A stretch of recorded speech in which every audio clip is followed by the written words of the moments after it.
Kalau untuk case-nya ini aku kurang suka sih. Nah, kan keren kayak bedak. Terlalu besar. Kan keren kayak Jet Flip, cocok sama Flip. Beliin dulu. Ngomong lah. Halo guys, balik lagi dengan gadget tadi di sini. Nah, jadi gue sudah coba Nothing Ear 2 yang sudah resmi ada di Indonesia. Di harapan ya video gue kali ini bisa ngebantu lu untuk menentukan purchase decision. Lu perlu beli TWS ini atau enggak, atau lu pengen tahu Nothing Ear 2 ini nothing gak sih? Atau really something? Anjir.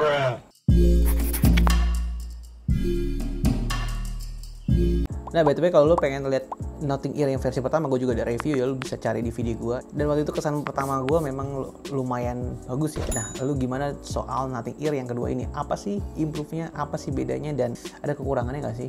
Yuk, lanjut. Nah guys, Nothing Ear 2 ini unboxingnya seperti biasa khas ya. Unik ya, beda dengan yang lain ya. Modelnya kertas yang disobek, itu terasa unboxingnya gitu ya. Dan di dalamnya lu selain dapat kertas-kertas dan kitab-kitab, lu juga dapat ear tips cadangan yang cuma ada dua tipe ya, L dan S ya. Artinya yang kepasang ini mungkin adalah yang M-nya gitu ya. Jadi lu bisa coba-coba sendiri aja nanti buat fitsnya mana yang sesuai dengan TWS ini ya. Oke, perbedaan yang paling mencolok dari TWS ini adalah sekarang dia tuh sudah support adaptive ANC dan transparency. Jadi yang berbeda dengan seperti sebelumnya ya, tentu ada improve yang diklaim oleh TWS ini. Juga kali ini TWS itu sudah support IP55 seperti yang sebelumnya cuma di IP54 doang. Sekarang ini naik satu level. Jadi untuk jogging dengan air segala macam ini improve ya. Terus kedua, dia juga support codec LHDC. Jangan salah paham ya, ini bukan LDAC ya, ini berbeda. Dia cuma support di 24 bit 192 kbps ya. Ya kodek Bluetooth yang nggak familiar sih sebenarnya gitu ya dibandingkan dengan kodek-kodek yang lain. Tapi tenang ya, ini dia sudah support AAC dan SBC juga sih. Jadi untuk Android manapun ya nggak ada masalah, atau di iOS juga nggak ada masalah. Kalau kita bicara details, sebenarnya menurut gua nggak begitu banyak perbedaan dengan versi Gen 1 dengan Gen 2 ya. Masih transparan desainnya, menurut gua masih oke. Dia mengandalkan kontrol pressure sensitive ya, yang lu cubit bagian kanan untuk next track and previous track. Juga kontrolnya yang bisa diatur di aplikasi yang lu download gitu ya. Dan untuk konektivitas tuh nggak ada kendala sama sekali ya, cepat, lancar, no kendala di Android maupun di iOS. Jadi lu mungkin kalau head to head nggak akan terasa perbedaan ya antara yang satu atau kedua. Atau kalau lu lihat orang ada di jalan, agak sulit membedakannya kalau lu nggak pegang benar-benar gitu ya. Nah, ketika gue cobain pertama kali di kuping gue, ini tuh langsung passive noise cancellation ya, tanpa musik tuh enak banget ya. Emang gue juga seleranya yang model IM seperti ini ya, langsung kedap suara sekitar. Dan juga dia ringan, enak dipakai, 4,5 gram untuk ear tipsnya satunya. Jadi memang ini baik banget sih buat lu pakai sehari-hari dan nggak akan ada kesan capek untuk dipakai. Juga kalau lu pakai lari juga jadi rasanya enak banget gitu ya. Mungkin seperti yang gue bilang tadi ya, orang akan merasakan fit yang berbeda-beda. Jadi gue saranin lu pakai ear tipsnya tuh yang sesuai dengan selera lu. Bagi gue sendiri, M ini oke banget. Tentu ini sangat subjektivitas ya. Tapi bagi gue ini M-nya pas. Empas. Lu kalau masuk ke bagian control apps-nya, aplikasi yang bisa lu download di iOS maupun di Android ya. Control ANC-nya ini yang pertama kali paling gue senengin ya. Dia ada beberapa ANC ya bisa diatur. Adaptive, low, mid, high ya. Dan transparansinya ini lucu ya.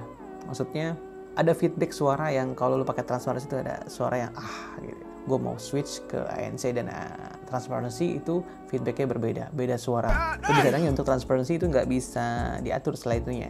Tapi lu ada adaptif yang bisa lu setting sendiri sesuai dengan kondisi yang lu bikin gitu ya. Jadi yang lebih personalized lah gitu. Nah untuk ANC-nya sendiri memang high dan low-nya itu terasa banget perbedaannya. Bagi gue sedikit bikin kita tuh rasa sedikit pening pusingnya masuk ya, karena terasa ada gitu ya. Transparansinya juga oke ya, suara luar bisa masuk ya, jadi mungkin cocok banget buat kalian yang lagi-lagi senang jogging ya, atau ingin di cafe ya, ini bisa mendengarkan suara sekitar itu dengan sangat baik. Untuk aplikasinya sendiri tuh lengkap banget. Yang bisa lo lakuin adalah lo bisa ganti touch control, pressure control ya. Jadi biasanya kalau play and pause-nya itu bisa lo setting di sini ya. Lo mau 2 kali press itu untuk apa, next track kah, atau atur volume kah, itu bisa lo setting sendiri. Atau lo mau pindah switch ke kiri ke kanan, itu bisa lo customize sesuai dengan selera lo. Ya, sampai bisa ganti volume juga. Atau lo mau custom sendiri untuk bisa panggil Siri atau pakai Google Voice, itu juga bisa dilakukan ya. Dan yang menarik adalah bentuk equalizer-nya. Ya meskipun ada equalizer, cuman settingannya menurut gue unik dan agak bingung sih. Jadi mid, high sama low-nya itu nggak kelihatan nilainya gitu ya. Frekuensinya berapa yang diatur. Dia cuma ada 3 simbol utama yang menurut gue mungkin buat kalian yang geek banget ini agak sedikit membingungkan gitu. Tapi buat mungkin ini pasarnya adalah buat orang yang nggak begitu into details gitu ya. Jadi ya cuma segini. Tapi kalau lu pakai mirip yang custom ya, kayak custom model kontrol manual, nah itu akan terasa nih, bahwa nilai-nilai perubahan itu tertulis di situ. Nah, masuk kepada delay. Ya, mungkin buat concernnya kalian main game ya. Di aplikasinya ada mode low latency lah ibaratnya, yang bisa bikin reduce latensinya jadi lebih better gitu ya. Dan tentunya ini akan menguras daya dari TWS ini ya. Dan gue sendiri untuk sosial media, TikTok kayak gitu ya, atau gue pakai main game, TWS ini tuh sebenarnya nggak begitu besar delaynya. Menurut gue ini ada sekitar 200-300, dan kalau kita aktifin ini memang sedikit improve ya. Jadi lu bisa lihat sendiri nih sampel gue ketika tes latensinya seperti apa.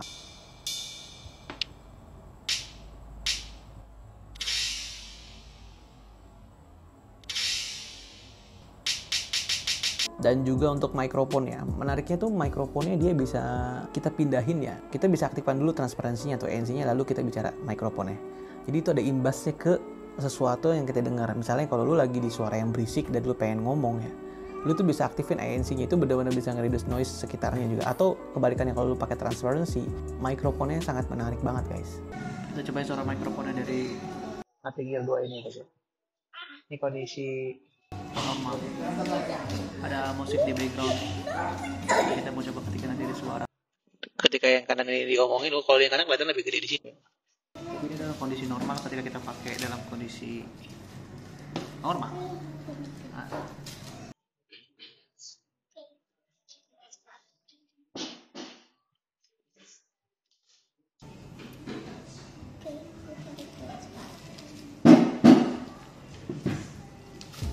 Nah, gue udah coba dengerin beberapa lagu favorit, lagu-lagu yang gak gue suka, dan beberapa jenis lagu, dan gue sehingga dapat impresi yang gue denger dari TWS ini ya.